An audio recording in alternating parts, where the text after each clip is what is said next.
hace mucho calor, digo aquí, ahí fuera no. Hemos tenido un culto de bendición. He predicado, es complicado predicar. Si por mí fuera no hubiera predicado. Pero es así la vida del predicador. Iba a traer un tema que era sobre el tema que me había pedido el pastor. Esta tarde iba a traer otro en esa línea, pero he visto muchos jovencitos y tenemos que predicar de tal forma que todos nos entiendan. Muy bien. Entonces el Señor me ha recordado unos versos y espero a través de estos versos hacerlo bien. Muy bien. Así me gusta que me animéis. Amén. Simplemente un concepto, termino y me marcho para casa, ¿vale? ¿Ah, no? Aquí no me quedo a dormir. Me voy para mi casa. Libro de Hechos, capítulo 17. El que tenga Biblia podemos leer. Fijaos qué versos de las Escrituras. Solamente os voy a compartir un concepto, ¿vale? Para no ser muy pesado, para que los niños lo entiendan y todos seamos bendecidos. Mientras Pablo los esperaba en Atenas, su espíritu se enardecía viendo la ciudad entregada a la idolatría. Así que discutía en la sinagoga con los judíos y piadosos y en la plaza cada día con los que concurrían. Y algunos filósofos de los epicúreos y de los estoicos disputaban con él, y unos decían: ¿qué querrá decir este palabrero? Y otros: parece que es predicador de nuevos dioses, porque les predicaba el evangelio de Jesús y de la resurrección. Y tomándole, le trajeron al areópago diciendo: ¿podremos saber qué es esta nueva enseñanza que hablas? Pues traes a nosotros oídos cosas extrañas. Queremos pues saber qué quiere decir esto. Porque todos los atenienses y los extranjeros residentes allí en ninguna otra cosa se interesaban sino en decir o en oír algo nuevo. Entonces Pablo, puesto en pie en medio del areópago, dijo: varones atenienses, en todo servo que sois muy religiosos, porque pasando y mirando vuestros santuarios, hallé también un altar en el cual está esta inscripción: al Dios no conocido. A este Dios es el Dios que os predico. ¿Podéis decir amén? Amén. Las Escrituras hablan frecuentemente de nuestro llamado a servir a Dios. En el libro de Romanos, capítulo 12, dice: en lo que requiere diligencia, no perezosos, fervientes en espíritu, sirviendo al Señor. Y el Salmo 100 dice: servid a Jehová con alegría. Es evidente que Dios nos llama a servirle. ¿Pero cómo? ¿Qué es lo que Dios está buscando de aquellos que han de servirle? El contexto del pasaje de Hechos capítulo 17 es sencillo. Pablo y sus acompañantes habían sufrido mucha persecución y para tomar refugio de esas persecuciones, Pablo es llevado a Atenas por unos hermanos. Mientras está allí esperando a Silas y a Timoteo, aparentemente Pablo decide dar un paseo para conocer la ciudad. Y al recorrer la ciudad, la Biblia nos dice que su espíritu se enardecía al ver la profunda idolatría de los atenienses. Allí vio innumerables imágenes y estatuas, cada una de ellas representando a uno de los dioses del panteón griego. También contemplaba vívidamente cómo los atenienses cuidaban de sus ídolos. Los limpiaban, los decoraban, los protegían y también los movían de un lugar a otro. Y Pablo se dio cuenta de que los atenienses servían a sus poderosos dioses de una forma que para él mostraba una gran necedad. ¿Qué Dios, pensaba Pablo, necesita que lo muevan, que lo decoren, que lo limpien, que lo protejan? ¿Qué Dios es este? Al ver Pablo la profunda idolatría de los atenienses, empieza a predicar en contra de la idolatría. El segundo mandamiento prohíbe que hagamos estatuas, pinturas, iconos o cualquier tipo de imagen o representación de Dios mismo. El motivo es sencillo, podemos ver por qué Dios aborrece todo esto, y es que cuando el hombre hace una imagen, una escultura o un icono intentando elevar a Dios, lo único que está haciendo es rebajarlo, porque no hay nada que el hombre pueda llegar a hacer con sus manos o su imaginación que represente fidedignamente la persona de Dios. Entonces, lo que nosotros pensamos que es una exaltación simplemente es rebajar su persona, su gloria y su naturaleza. Y empieza a predicar Pablo este mensaje a los atenienses diciendo que Dios no necesita de nada ni de nadie. Les está diciendo que el Dios que Pablo predicaba es totalmente diferente a los demás dioses del panteón griego. Dios no necesita que lo limpien, que lo adornen, que lo muevan o que lo protejan. Dios no necesita de nada ni de nadie. Dice Pablo, Él hizo el mundo y todas las cosas que en él hay, porque Dios no es criatura. Él no depende de nada ni de nadie, sino que todo depende de Él. Lo primero que tenemos que saber del Dios verdadero es que Él no es creado por el hombre, sino que Él es el creador del hombre y de todo lo que existe. La Biblia nos dice que es el Señor del cielo y de la tierra. Hay una falsa creencia llamada deísmo que propone que Dios es el creador, pero que después de que Él puso el universo en marcha, se apartó de la creación y dejó que todas las cosas siguieran su curso sin entremeterse con las criaturas. El ejemplo más sencillo del deísmo es un relojero que hace un reloj muy caro, le da cuerda y después lo abandona y deja que las manillas y el reloj siga funcionando según el diseño que él hizo. Pero esto no es así. El deísmo es falso. Dios no hizo todas las cosas y después se apartó del Creador, sino que la Biblia nos dice que Él es el que gobierna la creación y quien la sustenta con la diestra de su poder. Gloria a Dios. Dice Pablo, da a todos vida y aliento a todas las cosas. Y notando cómo Pablo va enfatizando la dependencia de la criatura del Creador, la cual es totalmente diferente a la dependencia de los ídolos en el hombre. ¿Y qué es lo que está haciendo aquí Pablo? Está mostrando el contraste entre los dioses del panteón griego y el Dios único que él predica. Los dioses griegos necesitaban a sus adoradores para todo, para que les movieran, les protegieran y les cuidaran. Es más, el poder de los dioses griegos estaba intrínsecamente relacionado con la cantidad de adoradores que cada dios tenía. Por eso, a mayores adoradores, mayor número de adoradores, mayor era el poder de ese Dios. Pero Dios no es así. Dios no depende de la criatura.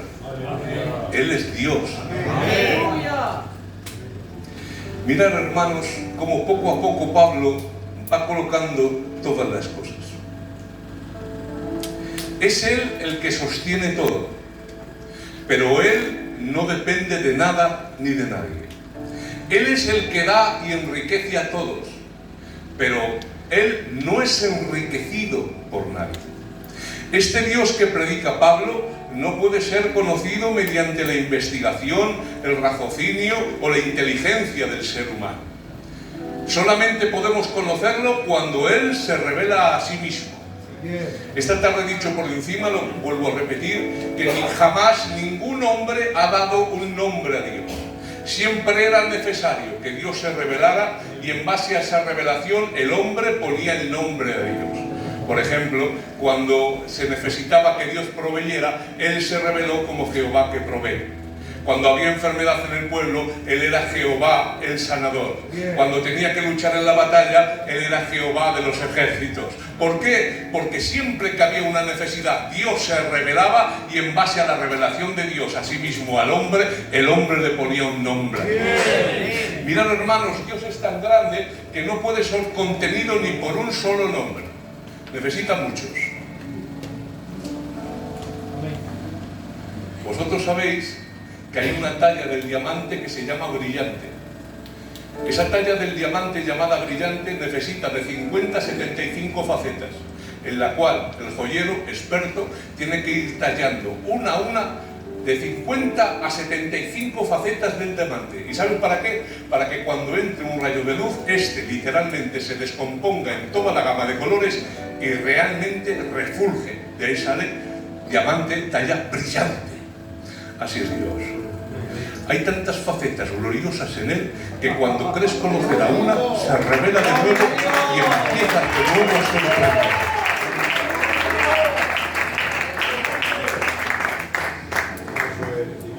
No podemos llegar a conocerle. Solamente te digo una verdad. Dice en el Nuevo Testamento la última revelación que Dios Padre ha tenido con respecto a su nombre. Dice, y les bautizaréis en el nombre. No dice nombres, como que hubiera varios. En el nombre del Padre, del Hijo y del Espíritu Santo. ¿Sabe lo que está revelando ahí? La naturaleza esencial de Dios. Que es un solo Dios verdadero. Que existen tres personas distintas. Gloria a Dios. Y sigue diciendo Pablo, este Dios que os estoy predicando, a diferencia de los vuestros, no habita en templos hechos por manos de hombres. ¿Os dais cuenta cómo poco a poco va enfatizando la diferencia entre los dioses griegos y el Dios que Pablo predica? Los griegos hacían un templo a cada uno de sus dioses y a través de eso pensaban en alcanzar su favor. Es más, los griegos creían que solamente en ese templo su Dios se podía manifestar. Y como he dicho antes, según el número de adoradores, así era el poder del Dios al cual adoraban. Pero Dios no es así. Los dioses griegos estaban limitados en poder y en lugar de manifestación. ¿Por qué? Por el templo. Pero Pablo les está enseñando que el Dios verdadero no necesita edificios ni construcciones. Él no habita en templos hechos por manos de hombres. A veces nos pensamos, en nuestro orgullo y en nuestra torpeza, vamos a hacer un culto para Dios, un local, o que esto es la iglesia. O hemos comprado para Dios un aire acondicionado, o hemos comprado para Dios una megafonía. ¿De verdad te crees que Dios pasa calor? ¿De verdad te crees que pasa calor Dios? Dices, menos mal que me han puesto aire acondicionado en el culto, con el calorcico que hace. ¿Qué he pasado esta mañana? Ahora voy al culto y me la gozo. Menos mal, dice Dios, que estoy cansado. Y me han comprado unos bancos en mi iglesia, en mi culto. Así me siento y me la gozo. ¿De verdad te crees que Dios hace eso? El banco, el aire, el local, jamás fue para Dios. Fue para ti. Porque tú vienes con calor, porque tú vienes cansado, porque necesitas un lugar para congregarte, porque Dios no habita en templos hechos por manos de hombres, como si necesitara de algo. Él no habita aquí. Es por esto que las salas de muchos hospitales han escuchado oraciones más sinceras que la de muchas personas que han hecho aquí en la iglesia. ¿Y sabes por qué? Porque la Biblia nos dice que Dios no habita en templos hechos por manos humanas, pero dice las Escrituras que cuando Dios creó al hombre, juntó polvo de la tierra y sopló en él aliento de vida. Y fijaos qué casualidad, aunque Dios no habita en templos hechos por manos de hombre, sí habita en un templo que Él mismo ha creado. ¡Qué bueno!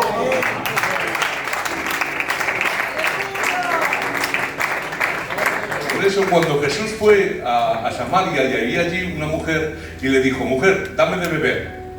Le dijo, ¿cómo tú, siendo judío, pides a una mujer samaritana que te dé de beber? Y Jesús le dice, si tú supieras quién te está pidiendo de beber, tú le pedirías a él y él te daría agua viva. Se le queda mirando y dice, me parece que tú eres profeta. Mira, respóndeme esta duda teológica que tenemos. Durante cientos de años los samaritanos habían sido un pueblo despreciado por el pueblo de la nación de Israel. Se habían criado después de la deportación a Siria en la mezcla de descendientes judíos y descendientes paganos. Habían tomado dioses paganos y al Dios de Israel, y en esa mezcla sincretista de culturas, de sangre y de religión, salieron los samaritanos. Cuando a los judíos les iban bien, ellos se hacían pasar por judíos. Cuando venían las cosas mal dadas, ellos decían que eran de otras naciones. Y tanto era la contrariedad entre ellos que los judíos decían que los samaritanos eran como perros.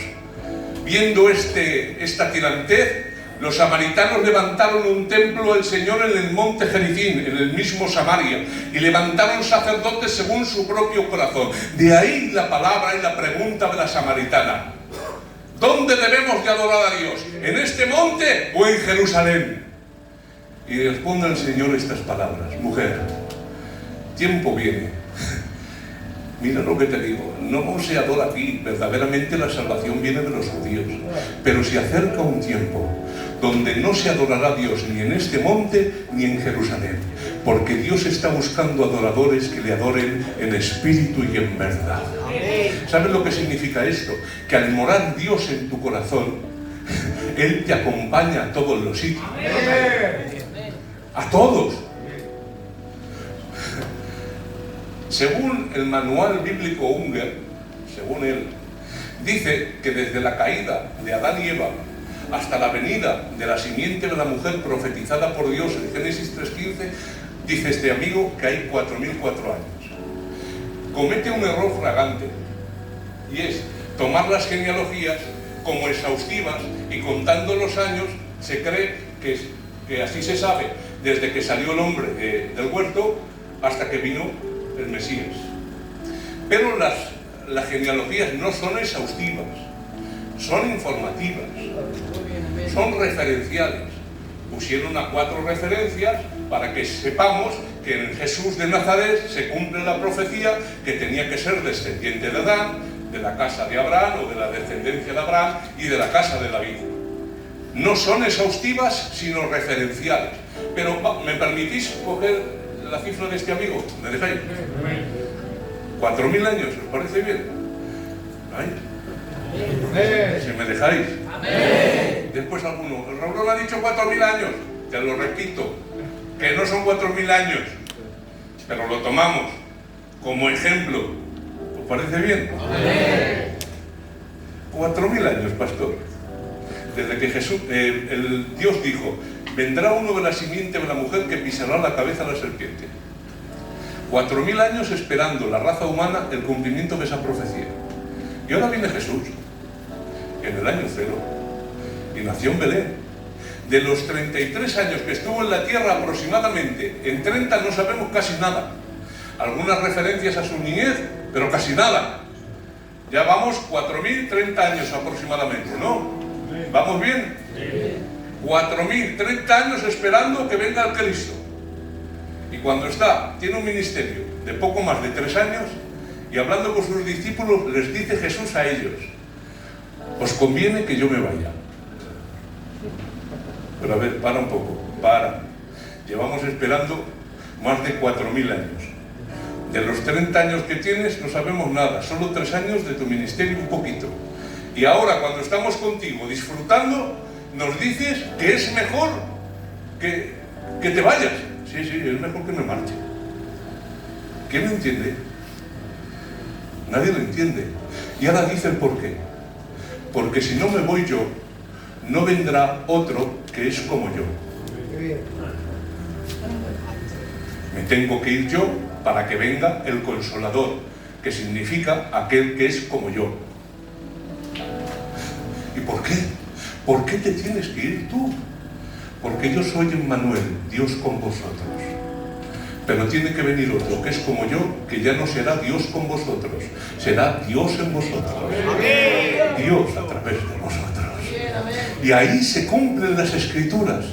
Dios no mora en templos hechos por manos de hombre, pero sí mora en el templo que Él mismo ha creado. Por eso dice Primera de Pedro que nosotros somos piedras vivas edificados somos templo del Espíritu Santo y morada de Dios en el Espíritu. ¿Y saben las implicaciones que tiene esto? Las implicaciones que tienes es que cuando estás en la sala de un hospital y la amargura y la desesperación te llevan al extremo y no está el pastor, y no están los obreros, y no está en la iglesia, y estás tú solo ahí tirado, clamando al Señor, te recuerdo una cosa: el Dios Espíritu Santo mora en tu corazón y escucha absolutamente todo el clamor que tú tienes. Por eso en ese lugar empiezas a sentir su presencia, su compañía, su consuelo, porque es Dios en nosotros. Os cuento un testimonio simpático. Se cuenta que iba un gitanico con el coche que venía de emplear y está orando Jesús, está orando. Y conforme está orando, de repente viene el sentir del Espíritu y hace así, y hace el coche, y casi se va. Le viene otra vez el Espíritu, Javi, le viene el Espíritu y hace, y hace el coche, Y a la tercera vez le viene el Espíritu, hace así y dice, Padre, párate ya que me voy a matar. Ya lo coge aquí. No coge los chistes. Por eso, cuando estás en tu coche, Dios te escucha. Por eso, cuando estás en un lugar tú solito, Dios te escucha. Porque no necesitas esto para sentir a Dios. Continuamente el Señor está contigo.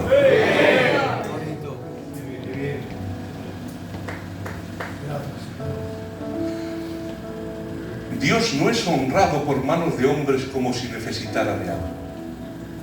Entonces, si Dios no necesita de mí, ¿cómo puedo servirle? ¿Cómo puedo verdaderamente servir a Dios? Mirad, hermanos, me gustaría que escucharais este concepto. ¿Cómo se sirve a Dios correctamente? Servimos a Dios no cuando le damos, sino cuando recibimos de Él. Los supuestos dioses requerían que sus seguidores obrasen a favor de ellos, pero nuestro Dios no es como un empresario buscando buenos empleados para que le sirvan y que después le paguen. A Dios no se le sirve como que fuera un trabajo. A Dios no se le sirve dándole, sino recibiendo de Él. Hay un salmo en el Salmo 116 que dice: ¿con qué pagaré a Jehová todos sus beneficios para conmigo? Es la pregunta que nos estamos haciendo en esta noche. ¿Cómo puedo pagar a Dios todas sus misericordias, todas sus bendiciones, toda su compasión que Él tiene conmigo? El salmista está meditando en los favores que Dios le ha dado y se pregunta cómo podrá pagarle a Dios por todo lo que Él ha hecho en su vida. Es como que está diciendo, si Dios es el dueño de todo y no necesita de nada ni de nadie, ¿cómo entonces puedo o debo responder a sus bondades? Y escuchar la respuesta del salmista: tomaré la copa de salvación e invocaré el nombre de Jehová.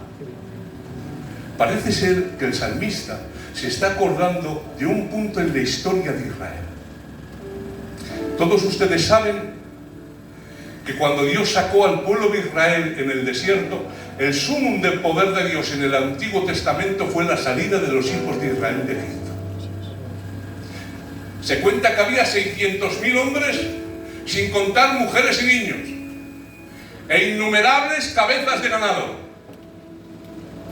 Hace unos años se hizo unas mediciones en el desierto de Libia. Tomaron la temperatura del suelo y el suelo estaba a 76 grados.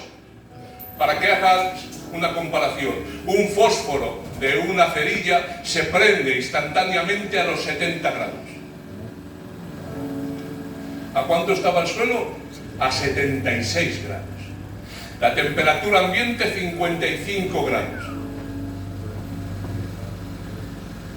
Han salido unos 3 millones de personas y tienen que atravesar, según las escrituras, un desierto terrible y peligroso, lleno de serpientes y escorpiones. El suelo está a 75 grados centígrados. Hace temperaturas de 50 grados. ¿Sabes cuánto agua necesita una persona en esas condiciones? Seguramente tú estás pensando, 2-3 litros, que es lo que tú bebes aquí. En un desierto la media son de 13 a 14 litros de agua al día. Pero voy más allá. Si bebes 13 o 14 litros de agua en el desierto, te puedes morir. Porque es tanta la pérdida de sales minerales del cuerpo que aunque bebas agua te mueres. Por eso los camellos comen sal. Entonces, Dios los saca de Egipto para que se mueran en el desierto. ¿Has intentado andar en un lugar con temperaturas de más de 70 grados en el suelo, con sandalias? ¿Has intentado aguantar más de 50 grados centígrados? Y no hay agua. Bueno, entonces, ¿qué pasó? Cuando Israel sale de Egipto y es liberada por el Señor, ¿cuánta agua necesitaba Israel? Echando por lo bajo, si me dejáis. Un camello, solamente un camello que tenga sed, puede beber 135 litros de agua en 10 minutos. Israel tenía miles de cabezas de ganado. Si una persona en el desierto necesita de 13 a 14 litros de agua, vamos a dejarlo, pastor, en 6. ¿Sabes cuál es la cantidad de agua que necesitaba el pueblo de Israel diariamente, solamente para sobrevivir, sin lavarse, solo para beber, para sobrevivir? 15 millones de litros. Eso equivale a una piscina olímpica de 50 metros de largo, 25 de ancho y 2 metros de profundidad. ¿Y ahora de dónde sale tanta agua? Y esto sin contar el ganado. No sé si cuando eres joven jugabais al fútbol o al baloncesto y después del parque íbamos todos a beber a la fuente. Pero como salía tan poca agua de la fuente, teníamos que beber por turnos, porque la fuente no daba abasto. Algunos nos pensamos que cuando dice la Biblia que Dios daba agua a Israel en el desierto, salía un chorrico de agua de una pared, de una piedra, y ahora para que beban 3 millones de personas con sus ganados, un chorrico de agua. ¿Tú sabes lo que es echar agua en el desierto? ¿Sabes cuánta agua se necesita para que el desierto, la tierra, ya no absorba más y se forme un río? Millones de litros. Con lo cual llegamos a la conclusión que dice la Biblia en Corintios 10, que había una piedra que les seguía, y esa piedra era Cristo. Y la Biblia nos dice que abrió Dios el pedernal y de ella salieron ríos de agua fresca. No salía un caño así suave, salía un torrente, Javi. Un torrente de agua. La tierra seca la absorbía, pero era tanta el agua fresca que salía de esa roca que ya no podía absorber más y se formaba un río. Bueno, gloria a Dios. Y ahora en ese río empezaban a beber miles y miles de personas. Bebían, se lavaban, se refrescaban. Y todos los ganados. ¿Durante cuánto tiempo hizo eso Dios? 40 años. Donde acampaba el pueblo, había esa roca que los seguía y salía un río de ella.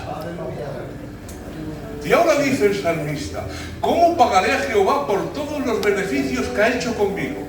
Ya está, tomaré la copa de salvación. Como Dios me ha dado de su agua fresca y cristalina, yo aquí tengo una botella que cogí de lo que Dios me dio ayer. ¿Habéis bebido agua alguna vez que ha estado un día en el coche, en verano? Eso no es agua, es caldo gallego.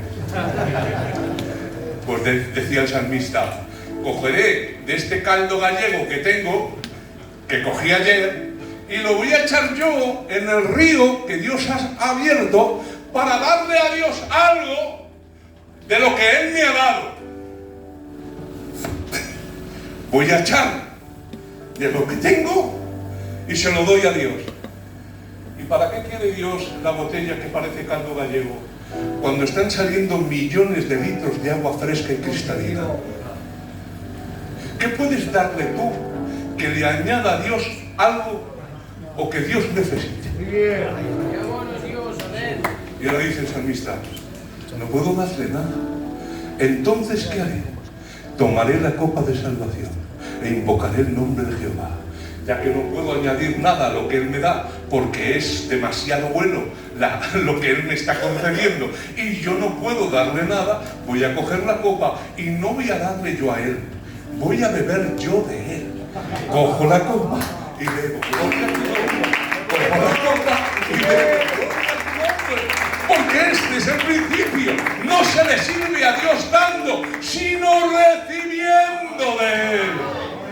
Hay algunas personas que equivocadamente dicen, oye, no ruegues en el culto, no pidas, no supliques a Dios, porque vamos a darle. Pero pobre, ¿qué le puedes dar tú a Él que Él necesite?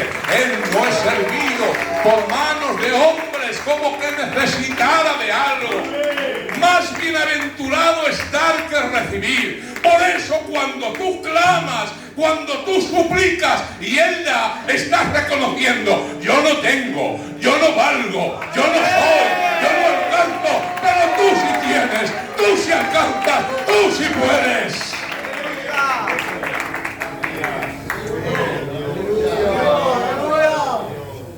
Se le sirve recibiendo de Él, reconociendo nuestra incapacidad continua de darle algo que merezca la pena.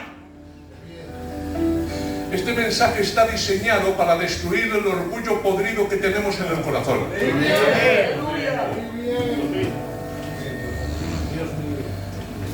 Hablando con los hermanos en el coche, uno de los temas que hemos hablado es que uno de los problemas que tenemos es que nos creemos demasiado buenos. Y no hemos entendido el mensaje continuo de las Escrituras en docenas de textos, que el corazón humano está corrompido y está perdido. No te imaginas lo malo que eres y no te imaginas lo malo que soy. El problema es que nos vemos bastante buenos. Claro, si tú te comparas con un terrorista y con un caníbal, pues dices, pues soy mejor que ellos.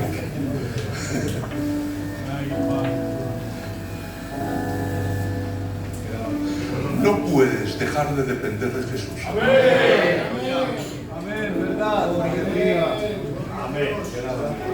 Hasta que no entiendas esta verdad, no vas a entender de qué va el Evangelio. Hay una carne en ti que es un lobo, que no desaparece nunca, que siempre tiene inclinaciones desviadas al mal. El corazón del hombre es una fosa séptica, de la cual mana todo tipo de pecado. Alguien me preguntó en alguna ocasión, Raúl, ¿por qué algunos hombres pecan de una forma y otra de otro? Muy sencillo. En tu corazón está todo tipo de pecado en semilla, todo tipo de perversión y de maldad. Solamente tu carácter, tu temperamento, tu educación y tu entorno están determinando cuál se desarrolla o no. Es que yo soy mejor que aquel. Perdóname, la Biblia lo contradice. El mismo que dijo no robarás es el mismo que dijo no matarás. Porque el que quebranta uno de los mandamientos quebranta todos. En semilla están todas las maldades del ser humano. Solamente que hace falta oportunidades. Manifiestas son las obras de la carne. La educación puede ser un freno, pero nunca lo quita. La cultura puede ser un freno, pero nunca lo quita. Tu moralidad no es demasiado fuerte para frenar tu mala naturaleza, ni tampoco tus principios lo son.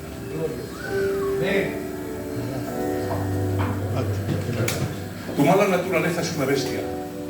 Solo puede ser domada a los pies de la cruz. Amén. Qué bueno.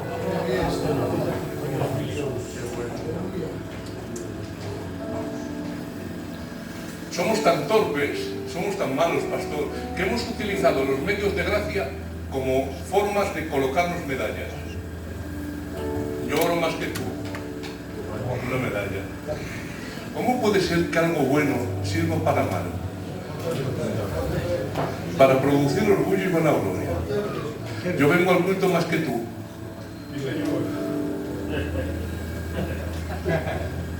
Somos tan malos que cogemos lo bueno y lo corrompemos y lo utilizamos para hacerlo mal.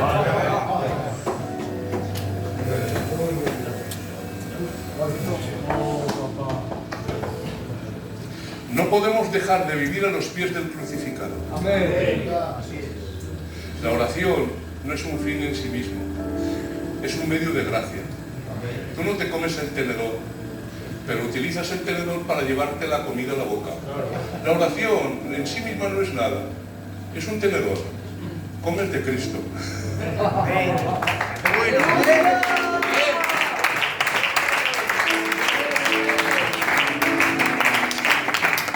De la palabra es otro medio de gracia, es otro tenedor, una cuchara. No comemos eso, es el Espíritu que da vida. Son medios de gracia que Dios nos ha concedido. Por eso, un medio de gracia jamás te puedes jactar de él. No puedes, porque es por gracia.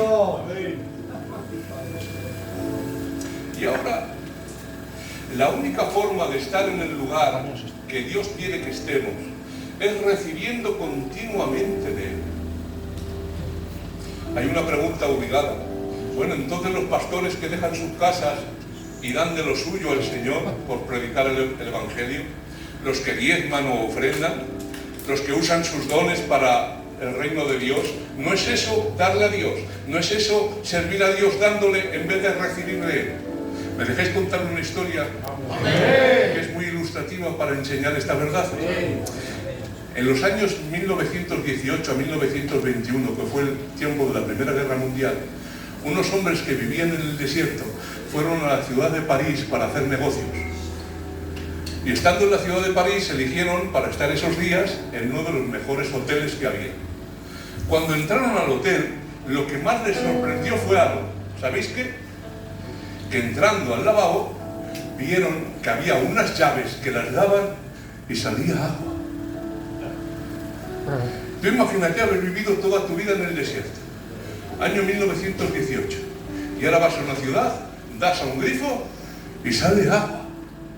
El bien más valioso que existe sale de una llave. Haciendo así, sale agua. Se han quedado asombrados estos hombres. Han estado unos días y después de hacer sus negocios se han marchado para casa. Cuando han ido a hacer la habitación, las asistentes del hotel, sorpresa, estos árabes habían llevado todos los grifos. Todos. Porque dijeron, esto es un chollo. ¿Tú sabes lo que es llevar un grifo, hacer así en el desierto y que salga agua? Se llevaron todos los grifos de la habitación, pero no se dieron cuenta porque eran ignorantes. Los grifos jamás daban agua. Solamente canalizaban lo que otros daban. Tú y yo no tenemos nada. No somos nada. No podemos parar. Es Él a través de nosotros.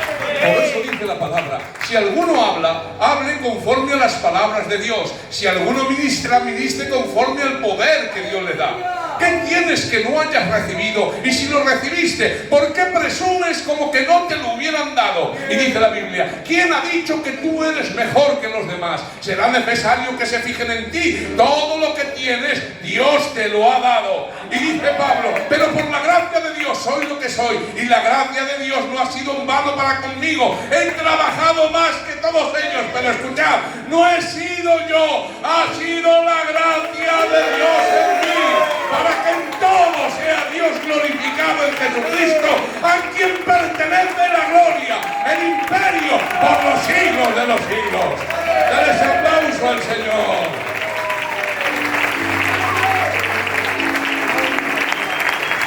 Ya entendemos la verdad. No somos nosotros. Es su gracia a través de nosotros. Es Él a través de nosotros. Por eso dice el salmista en el Salmo 123: he aquí, como los ojos de los siervos miran la mano de sus señores, y como los ojos de la sierva miran la mano de su señora, así nuestros ojos miran a Jehová nuestro Dios, hasta que tenga misericordia de nosotros. Es Él. Aleluya. Dios en nosotros, Dios a través de nosotros. Amén. Termino con esto. Se cuenta que en una ocasión había un papá que estaba muy preocupado porque tenía diversas deudas y problemas. Y estaba en su casa sentado en su habitación, en su estudio, y de repente una niña que tenía de unos 5 años, de estas que son como un terremoto, abre la puerta de golpe, se mete donde el padre, salta con él, empieza a besar y le dice: papá, te he traído un regalo. El hombre ve una caja de zapatos burdamente empapelada o envuelta con hojas de periódico. Y el hombre, molesto porque su hija le había interrumpido en medio de la meditación de sus problemas, coge la caja y empieza a abrir el regalo de su hija. Y cuando la abre, la sorpresa es que la caja está vacía. Y el padre se enfada con la niña. Dice: ¿para esto me molestas? ¿Para traerme una caja vacía? Y la niña sale llorando y le dice: papá, llevo todo el día llenando esta caja con besos para ti.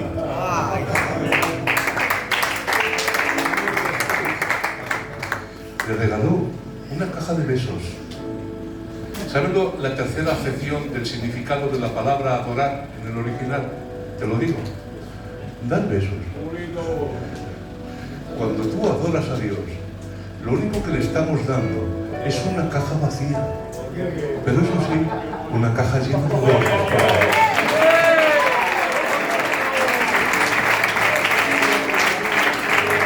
En esta noche tengo malas noticias para los autosuficientes.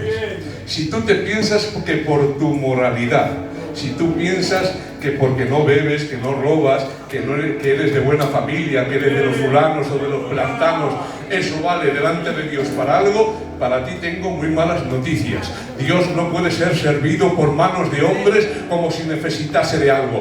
Dios no necesita de tu moralidad, Dios no necesita de tu dinero, Dios no necesita de tu linaje sanguíneo. No, hermano, Dios no es servido por manos de hombres. Pero tengo unas buenas noticias para los débiles. Tengo unas buenas noticias para aquellos que no tienen fuerza. Tengo buenas noticias para aquellos que no se ven dignos. Tengo buenas noticias para aquellos que cuando entran al culto tienen miedo y temor de levantar sus ojos al cielo y se golpean el pecho diciendo: Señor, sé propicio a mí, pecador. Te voy a decir algo: Dios se glorifica en los débiles, Dios se glorifica en aquel que no puede, Dios se glorifica en aquel que no alcanza, porque Él es Dios fuerte y poderoso. Si te sientes necesitado, si sientes que no tienes nada que ofrecerle a Dios, si crees que no tienes fuerza, Dios es exactamente el Dios que necesitas. Porque Él se deleita en aquellos que vienen con el corazón quebrantado a los pies del crucificado, pidiendo misericordia y ayuda. Ese aplauso para el Señor con todo tu corazón. Y que Dios le bendiga.